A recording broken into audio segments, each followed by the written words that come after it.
All right, so the first and most common objection to same-sex marriage is that it's immoral and unnatural. Similar arguments were widespread in the debate about interracial marriage, and in both cases, those arguments were typically made in a sectarian and doctrinal way, referring to religious texts. Anti-miscegenation judges, for example, cited the alleged will of God in keeping the races apart.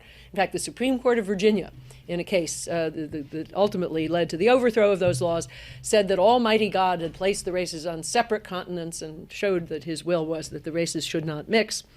Well, so it's difficult to cast arguments like that in a form that could be accepted by citizens whose religion teaches something different. And I think this is true, similarly, of the idea that same-sex marriage is immoral and unnatural. These arguments look like Jewish arguments against the eating of pork. Good reasons for members of some religions not to engage in same-sex marriage, but not sufficient reasons to make it illegal in a pluralistic society. A second objection, and perhaps it's the one most often heard today, insists that the main purpose of state-sponsored marriage is procreation and the rearing of children. Well, protecting an institution that serves those important purposes is a legitimate public interest. And so there is a legitimate public interest in supporting potentially procreative marriages. Does this mean that there's also a public interest in restricting marriage only to those cases where there may be procreation? This is certainly less clear. It is not clear that we've ever thought those important purposes best served by restricting marriage in that way. If we ever did think like this, we certainly haven't done anything about it. We've never limited marriage to the fertile, or even those of an age to be fertile.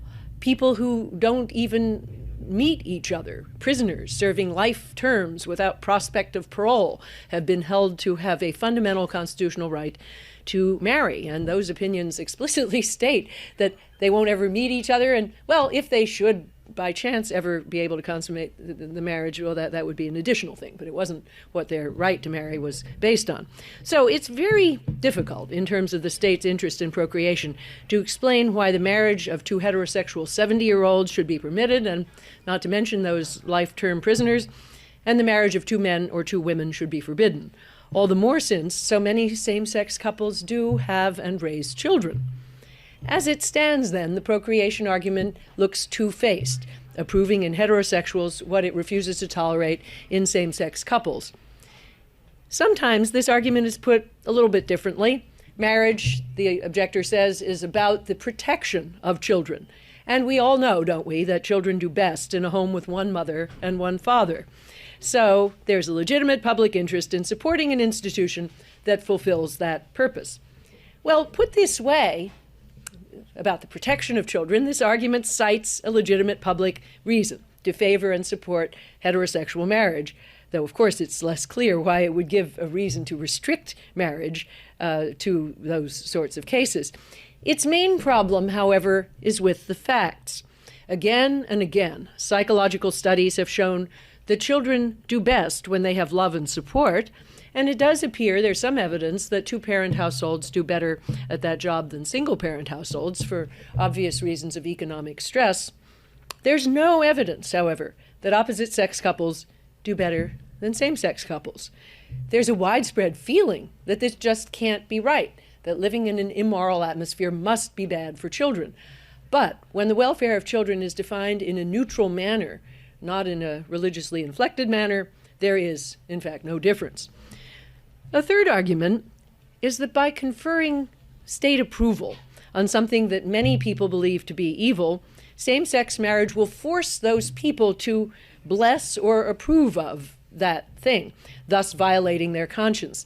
Now, this argument was actually made by a person whom I deeply respect, law professor Charles Fried from Harvard Law School, in his book Modern Liberty, which is an excellent book.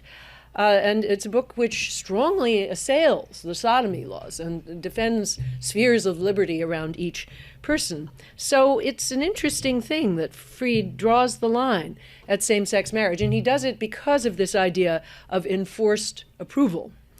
So what precisely is Fried's argument here?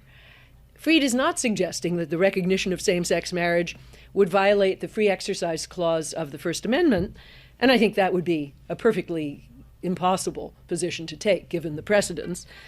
Presumably, then, his position is that the state has a legitimate interest in banning same-sex marriage just on the grounds that it offends many religious believers.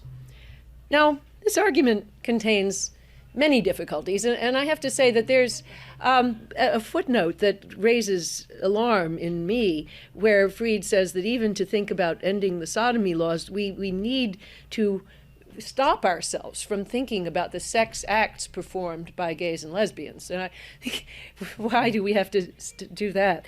Well, I think the idea that disgust is in there in the stew somewhere is certainly suggested by that footnote. But anyway, all right, so first, the argument, I think, raises an Establishment Clause problem, because religions in America vary greatly in their attitudes to same-sex marriage. My own denomination, Reform Judaism, has long approved of and practiced same-sex marriage. So does conservative Judaism. And of course, other religions have internal splits, and still others might be strongly opposed. But so there's this great variation, and the state, following Fried's argument, would be siding with one group of believers against another. More generally, there are a lot of things that a modern state does that people deeply dislike, often on religious grounds. Public education teaches many things that religious parents abhor, such as the theory of evolution and the equality of women. And of course, the courts have been full of cases involving those, but on the whole, the religious parents have not been able to shoehorn out that content just because it offends them. Public health regulations license butchers who cut up pigs for human consumption. Jews don't want to be associated with that practice. But nobody believes that Jews have the right to ask that the state end this practice for everyone. The Old Order Amish don't want their children to attend public school past age 14. Well, the state respects that choice for Amish children, and even allows, in the Wisconsin versus Yoder case, that those parents may break a law that applies to everyone else. But, of course, nobody would dream of thinking that the Amish have a right to demand that no children go to school beyond age 14. Part of life in a pluralistic society that values the non-establishment of religion is an attitude of live and let live. Whenever we see a nation that does allow the imposition of some religiously motivated preferences on all citizens, as with some Israeli laws limiting activity on the Sabbath, and as with Indian laws prohibiting the slaughter of cows, we see a country that has a religious establishment, de jure or de facto. We've chosen not to take that route, and I think our choice was a wise one. To the extent that we do choose work days, holidays, and so on that coincide with the preferences of the majority, we bend over backwards to be sensitive to the difficulties that this may create for minorities and to give them escape hatches from those difficulties. A fourth argument, which again cites a legitimate public purpose, focuses on the difficulties that traditional marriage seems to be facing in our society. Pointing to rising divorce rates and evidence that children are being damaged by lack of parental support, people say we need to defend traditional marriage, not to undermine it by opening the institution to people who don't share its traditional purposes. Well, we could begin by contesting this characterization of same-sex couples. In large numbers, they do have and raise children. Marriage, for them as for other parents, provides a clear framework of entitlements and responsibilities, as well as security, legitimacy, and social standing for their children. In fact, the states that have legalized same-sex marriage, Massachusetts, Connecticut, and now Iowa, have among the lowest divorce rates in the nation. And the Massachusetts data show that that rate has not been rising over time. We might also pause before granting that an increase in the divorce rate signals social degeneration. Often in the past, women stayed married, enduring neglect and even abuse because they had no marketable skills and no employment options. But okay, let's stay off that and just concede for the sake of the argument that there is a social problem. What then about the claim that legalizing same-sex marriage would undermine the effort to defend or protect traditional marriage? If American society really wants to defend traditional marriage, as it is certainly entitled to do and probably ought to do, many policies suggest themselves. family and medical leave, drug and alcohol counseling on demand, generous support in health policies for marital counseling and mental health treatment, strengthening laws against domestic violence and enforcing them better, employment counseling and financial support for those under stress during the present economic crisis, and, of course, tighter enforcement of child support laws. Such measures have a clear relationship to the stresses and strains facing traditional marriage. The prohibition of same-sex marriage does not. If we were to study heterosexual divorces, we would be unlikely to find even a single case in which the parties felt that the primary factor leading to their divorce was the availability of marriage to same-sex couples. Divorce is usually an intimate personal matter, bearing on the nature of the marital relationship. The objector at this point typically makes one further move. The very recognition of same-sex marriage as on a par with traditional marriage demeans or debases traditional marriage. What's being said, it seems, is something like the claim that including in the Hall of Fame baseball players who are known to use steroids cheapens that honor and sullies the achievements of the athletes who are already in the Hall of Fame. So in general, the recognition of a kind of low-level or cheating contender for an honor cheapens or sullies that honor. I think that's the kind of argument that people are trying to make when they say these things, that recognition of same-sex marriage defiles traditional marriage and so on. So how should we evaluate that argument? Well, first of all, we should challenge it on the facts. Same-sex couples are not like cheating athletes, or at least no more so than heterosexual couples. They want to get married for reasons very similar to those of heterosexuals: to express love or commitment, to gain religious sanctification for their union, to obtain a package of civil benefits, and often to have and raise children. Traditional marriage has its share of creeps, and there are no doubt same-sex creeps as well.